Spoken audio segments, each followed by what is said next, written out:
I kept on traveling, and I ended up working in with the Western Union Company, cable company in uh, New York City, which was very exciting for me when I went to New York for the first time. That was exciting, and it was while I was there that I decided I wanted to go overseas. So I kept looking for jobs. I'd buy the Sunday edition of the New York Times, and I'd look up ads for overseas jobs for secretaries and teletype operators. And most often it was for secretaries. And I answered those ads even though I wasn't a secretary, because I always went and I said, well, I'm a teletype operator. Do you ever have need of a teletype operator? So I don't know how many ads I answered, and usually it was always no. But this one time, this chap said to me, well, yes, occasionally we do have a need for a teletype operator. So he said, put in your application, and if one position comes open, we'll contact you.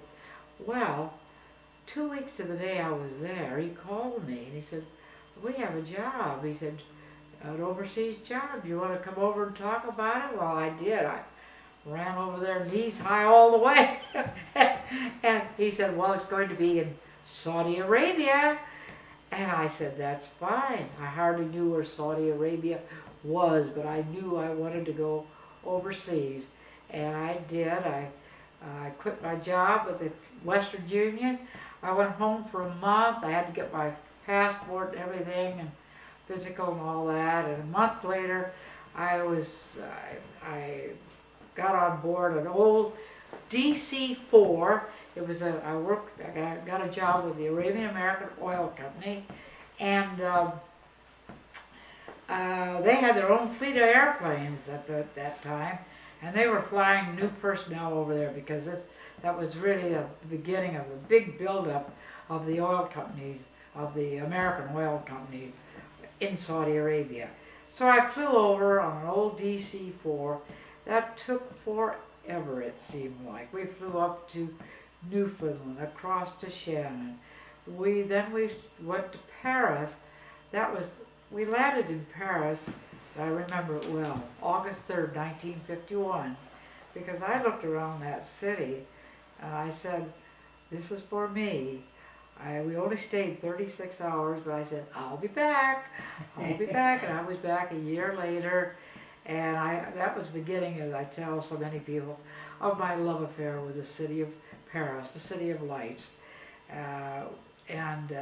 Anyway, I spent 4 years in Saudi Arabia, working and traveling a lot, because I was making incredible. I thought I'd died and gone to heaven.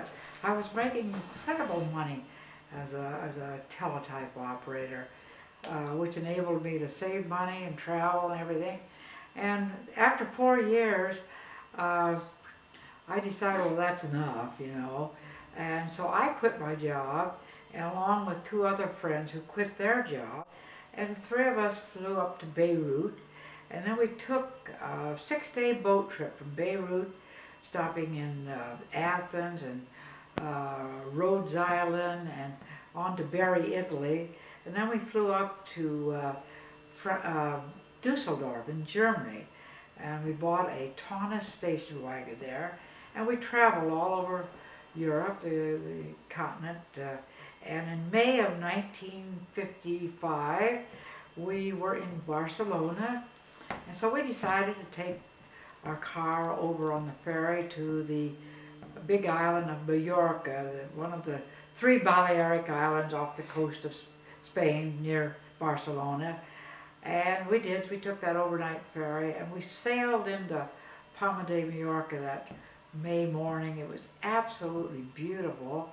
We all fell in love with the island, and then we decided to stay when we found out that other people that had worked for the oil company had purchased businesses there, hotel, restaurants, pensions, and so we found out that there was a little business available for sale, and we could probably buy it. So we looked into it, and yes, it was available, and it was a bar, a B-A-R bar.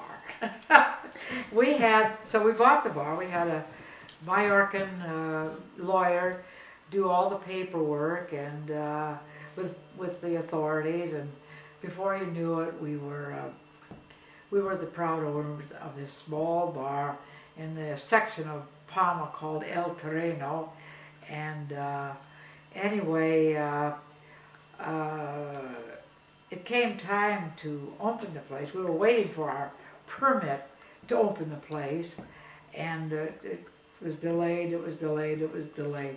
And we were in the meantime, we had this beautiful apartment overlooking the harbor of Mallorca, and it was a beautiful view. And we were sitting in our lovely apartment and with some friends the morning that the long-awaited permit arrived. It was delivered by a courier, and so we were sitting there, all of us, and when are we going to open the bar? When are we going to open the bar? You know, a week, 2 weeks, what? And somebody piped up and said, "Why don't you open it tonight?" And we looked at each other and we said, "Why not?" All these expats that we met and knew that we'd had this bar and it was going to be opening soon. So, well, the three of us went in three directions because we had to buy things for the bar, you know, get things organized for the evening. It opened at 6 o'clock. And when we got there, at 6 o'clock, people were waiting outside to get in. And we were authorized to stay open until 3 a.m. And it was the glorious, grandest, impromptu opening you could ever imagine. How did they know you were open? On the streets of El Terreno, we said, "The bar is opening tonight, the bar is opening tonight." The word spread. And the place was packed from 6 p.m. till 3 a.m.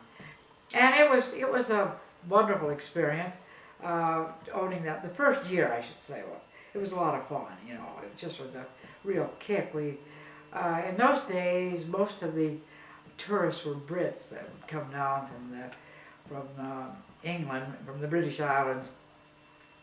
Later, it was discovered by the Scandinavians and the Germans, and it all changed. I mean, but at that time, Palma de Mallorca was absolutely beautiful. There was an old tram that ran down through the city, and it was a charming place.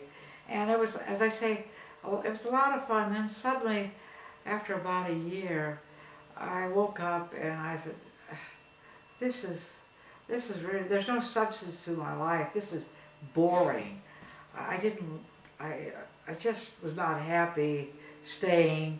But I stuck it out for about another year, and then finally I took the tram down to the one and only travel agency, and I booked my way back to the United States. And then I went back and told my friends, I said, I can't stay any longer, I gotta leave. And so the day came when I left, and it was tearful. We all cried. We had we lived a very good life there because the dollar was so strong in those years. We had two Majorcan women one was a cook and one did the cleaning and washing and ironing and everything. So the two Majorcan women, they were crying, my partners were crying, I was crying. I said even the dog and the cat was crying.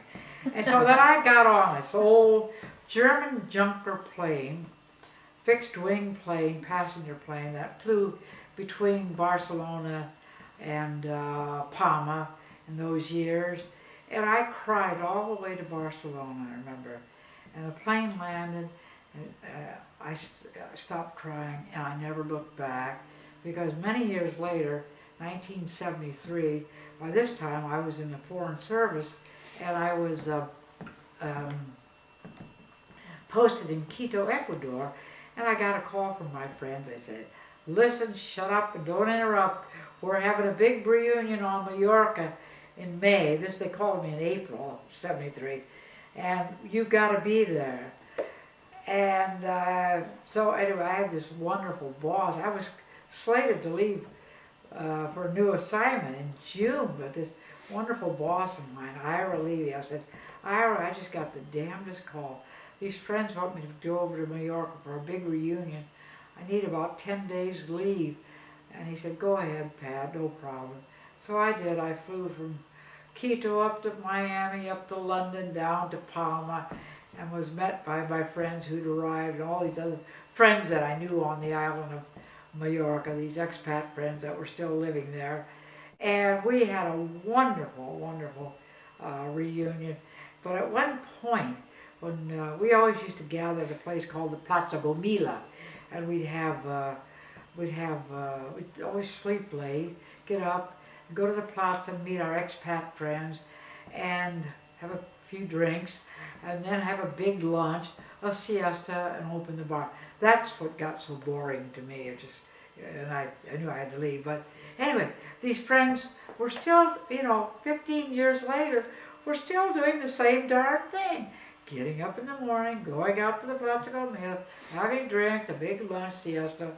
And I said, my God, that could have been me. I mean, my liver, I wouldn't be sitting here talking to people today. My liver would have given out a long time ago. Anyway, I realized then that I had really done the right thing by making that break and leaving, because I did go into the Foreign Service and had an absolutely fabulous career, starting out at the bottom of the rung. I was the lowest grade, came in at the lowest grade, and when I left many years later, I was able to work my way up through the ranks with the State Department. I'll be eternally grateful for what the State Department did for me, because they had correspondence courses, and they sent me to different seminars and meetings, and I was able to work my way up. And I retired as a Class 1 Foreign Service officer, which was really pretty good for a little gal from Iowa Falls with a high school degree. But in that connection, I have to tell you a story about when I did come into the Foreign Service. I was living in New York at the time. Again, I'd lived on the island of New York for 2 years, and then I went back to the States. I felt I'd been away for 6 years. I should return and live in the United States again. I did. I lived in New Orleans because I had friends down there. Didn't really like New Orleans, so I asked for a transfer to go up to New York with I worked for the then National Airlines, which went belly up, it no longer exists. But National Airlines said, well, they'd send me to New York if I would take radio operators training in Jacksonville, Florida, which I did. I was transferred up to New York and was a radio operator at Idlewild Airport. Now, I dated myself on that because it hasn't been called Idlewild since I think about 1961. But anyway, that time I was working in Hangar number 6 at Idlewild Airport as a radio operator for National Airlines. I might add, I was a nervous radio operator. I never liked that job. It was the old prop planes in those days, and in bad weather days, those planes were up there, and I was only giving information on weather. I wasn't a air controller. I was strictly giving company information as a radio operator. Anyway, but they were up there, and they were circling down and landing in this awful weather, and it really made me nervous, and I was quite happy to leave that job, I might add. And the reason I left is because I saw an ad in one of the papers, the New York papers, that the State Department recruiters were in town, and that they were recruiting for staff people, secretaries, communications people. And so I went down to the big main post office in Manhattan, and I signed up for the Foreign Service. And the woman that recruited me was a woman by the name of Esther Rice. And Esther, she was just a jewel, because I went back a few days later to get the results to see if I was accepted. She said, you know, you were a whiz on that typewriter, no problem.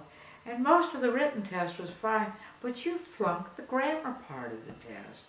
And she said, I'm sorry, we can't bring you into the service. Well, I was devastated. Then she said, we talked some more, and she said, well, wait a minute. Well, Esther Rice picked up the phone because she felt that I was good Foreign Service material, I guess, because she picked up the phone, called Washington, and she got a waiver for me. And I was brought in even though I flunked that part of the test. And Esther, she gave me this wonderful advice. She said, now Pat, you're a smart young woman. She said, pay more attention to your grammar. Read more. Read more. And she said, you know, just do that. And I said I would. And so now we fast forward to 1973. And I'm in the State Department building, and I look up in the personnel area, and there's Esther Rice. She's, I went into her office, and I said to the secretary, I'd just like to say hello to Miss Rice. And so she took me into Miss Rice's office, and I said, Miss Rice, you probably don't remember me, but in 1958, you recruited me into the Foreign Service.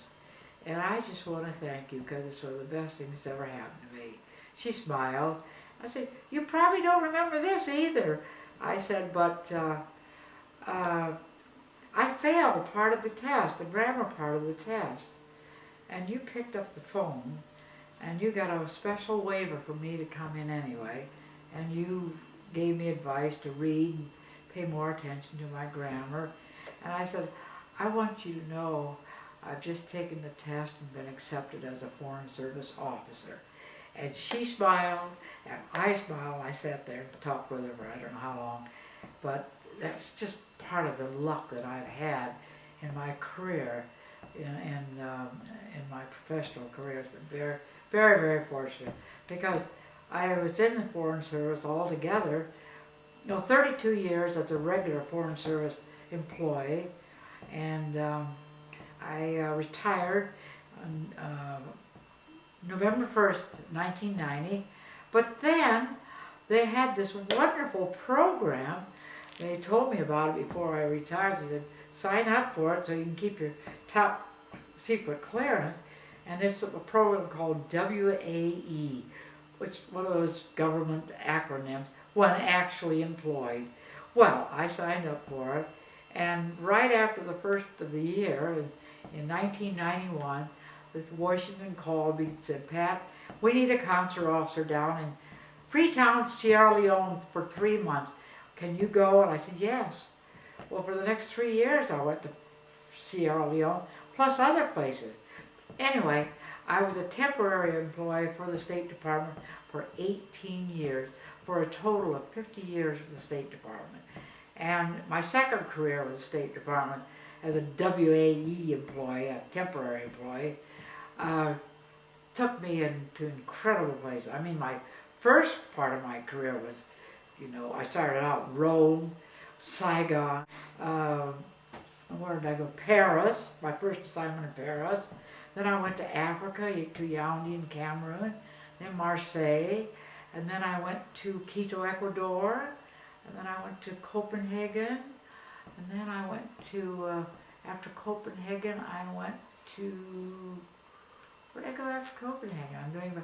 That would be 7 years.